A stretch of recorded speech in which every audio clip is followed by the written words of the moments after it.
manhã do sexto dia de acampamento. As rondas da noite foram mais tranquilas, já que os objetivos foram alcançados, e qualquer temor vindo das histórias contadas pelos antigos, não passavam de simples lendas e crendices. Às 6 horas da manhã, os últimos rondas despertaram o intendente, chefe Benedito, para iniciar os preparativos para o café. Algumas brasas, que restaram do fogo do conselho, da noite anterior, foram trazidas em uma pá, para dar início ao fogo, no fogão da cozinha. Sobre a chapa de ferro, já estava o grande caldeirão com água.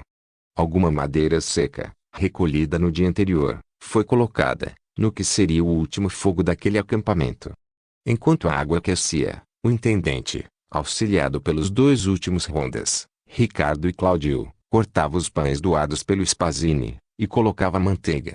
Sempre eram colocados alguns pães a mais, pois alguns escoteiros comiam muito bem, e repetiam tanto o pão como o café.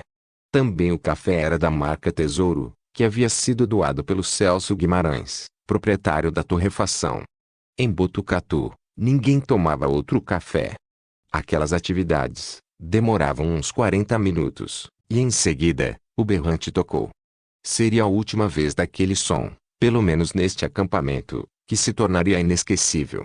Pouco a pouco os escoteiros foram se levantando, esfregando os olhos, e por patrulha, se dirigindo para sua higiene pessoal. Muitos olhavam para o campo, já com saudades daqueles dias, que, para eles, passaram rápidos. Depois do café com pão e frutas, o chefe Hugo determinou que o escoteiro Giro operasse o rádio, e transmitisse ao escoteiro Marciano, em Botucatu, para que solicitasse que um caminhão da prefeitura viesse buscá-los, preferencialmente no início da tarde. Em seguida dirigiu-se até o local de reunião, e solicitou que apenas a bandeira nacional fosse apresentada e saudada pelo grupo. Com uma guarda formada pelos escoteiros Jangão e Luiz Arnaldo, o Mourinha, com a bandeira colocada em um bastão, apresentou os demais. A um grito de alerta, todos os escoteiros se saudaram. Desfeita a formação, a bandeira foi dobrada, e colocada na caixa da chefia, junto às bandeiras de Botucatu e do Jepa. Depois, dirigindo-se ao grupo de escoteiros, determinou que todas as barracas fossem desmontadas, e suas lonas dobradas. Os pares de lonas que compunham as barracas eram marcados com o símbolo da patrulha, e estes eram responsáveis pela sua conservação. Também que arrumassem seus pertences, reunindo as mochilas e os sacos de dormir, com as identificações bem visíveis. Por último seria desmontada a barraca da intendência e a cozinha. Também a fossa, a caixa de gordura e o local em que era aceso o fogo do conselho. Todos esses locais, bem como os buracos feitos para o mastro das bandeiras, e para a fixação das barracas, intendência e fogão, deveriam ser cheios de terra, e tampados com a grama, que anteriormente havia sido retirado dali. Uma operação, chamada de pente fino, onde os escoteiros, lado a lado, percorrem o local do acampamento, foi realizada, para recolher qualquer objeto, que porventura houvesse sido esquecido.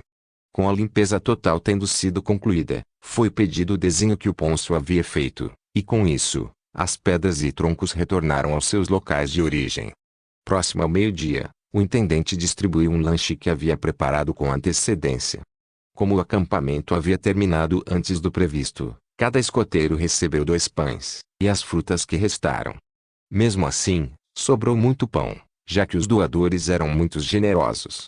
Alguns rapazes ficaram preocupados, pois migalhas dos pães caíam no solo, e o chefe Edson os despreocupou, dizendo: "Não se importem com essas migalhas, pois algumas formigas agradecerão." Terminado o lanche, o chefe Hugo chamou todos para a formação em círculo. Com as mãos cruzadas em frente ao corpo, e pegando nas mãos do escoteiro ao lado, iniciou-se uma oração de agradecimento. Senhor Jesus, agradecemos pelos dias que passamos aqui. Obrigado por ter cuidado de nossas vidas, e nossas almas. Sua proteção nos guardou e nos deu forças para completar nossa missão. Amém. Ainda lembro a todos de nosso acordo de não comentar sobre os mistérios das 3 pedras, e prometemos voltar, num dia ainda a ser marcado, para retomarmos a pesquisa. O chefe Hugo, tomando a palavra assim falou. Ontem à noite, durante o fogo do conselho, recebi do chefe Fernando, uma folha, onde estaria o relatório de expedição ao mundo das sombras. Em seguida, movido por um sentimento de fraternidade, queimei a folha. Quero agora dizer que a folha estava em branco, sinal que a emoção sentida pelos que entraram na gruta não os permitia revelar o que tinham visto, e principalmente, sentido. Um dia retornaremos, para continuar, como disse o chefe Edson. Também deixamos enterrados lá o baú de couro, com o livro das anotações do Frei, pois eles pertencem a este local. Uma canção começou.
Logo mais, chegou o caminhão da prefeitura, acompanhado de um ônibus da empresa Trevisani.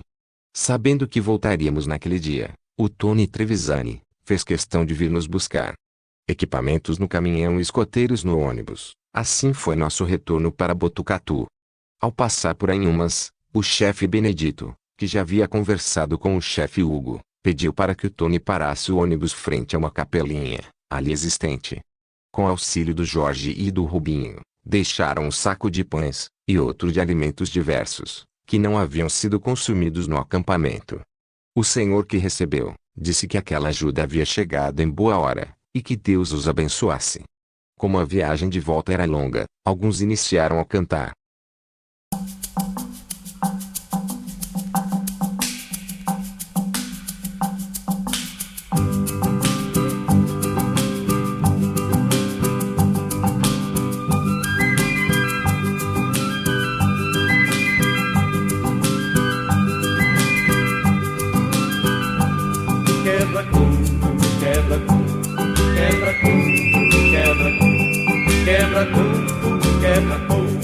Na ladeira do Piá, escoteiro quebra coco e depois vai trabalhar. Quebra coco, na ladeira do Piá, escoteiro quebra coco e depois vai trabalhar. Acredite se quiser, em cima daquele muro, de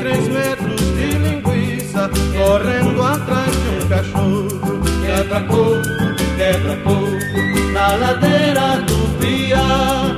Escoteiro quebra-coco e depois vai trabalhar. Quebra-coco, na ladeira do Piá. Escoteiro quebra-coco e depois vai trabalhar. Já desci o pão de açúcar agarrado num barbante. Arrisquei a minha vida, mas salvei a bandeirante. Quebra-coco, na ladeira do Piá. Escoteiro quebra-coco e depois vai trabalhar. Quebra-coco, na ladeira do Piá. Escoteiro quebra-coco e depois vai trabalhar. Quebra-coco, quebra-coco, quebra-coco, quebra-coco, quebra-coco, quebra-coco, quebra-coco, quebra-coco, quebra-coco, quebra-coco, quebra-coco, quebra-coco, quebra-coco, quebra-coco, quebra-coco, quebra-coco.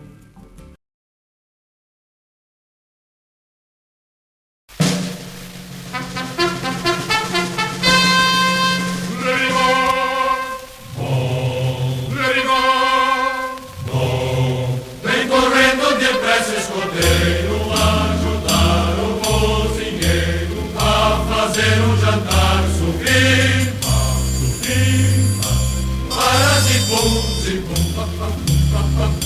acenda o fogo, põe a panela pra dentro dela, feijão cozinhar, olha o churrasco sobre o braseiro, alerta escoteiro, não deixe queimar. E quando a tarde cai no acampamento, a lua nasce além do firmamento. Acende o fogo para o conselho e canta alegre uma canção. Acende o fogo para o conselho e canta alegre uma canção. E quando a tarde cai no acampamento, a lua nasce além do firmamento. Fez a fogueira clarão vermelho que leva a Deus a tua oração. Fez a fogueira clarão vermelho que leva a Deus a tua oração.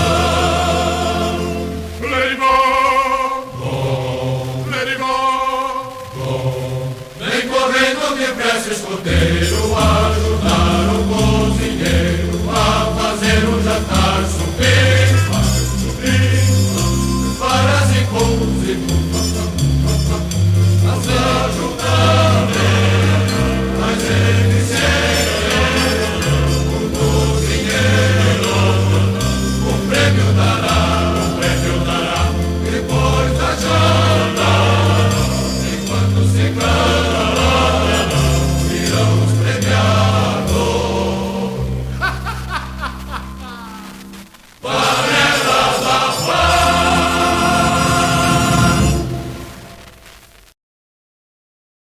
Chegando em Botucatu, na sede do JEPA, no bairro do Tanquinho, o material foi descarregado, e numa breve despedida, cada escoteiro voltou para sua casa. Numa próxima reunião, entregariam os relatórios pessoais, sem tocar no assunto pesquisa.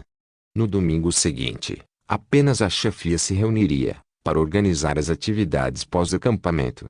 O livro, Escotismo para Rapazes, escrito por Baden-Powell, seria seguido à risca.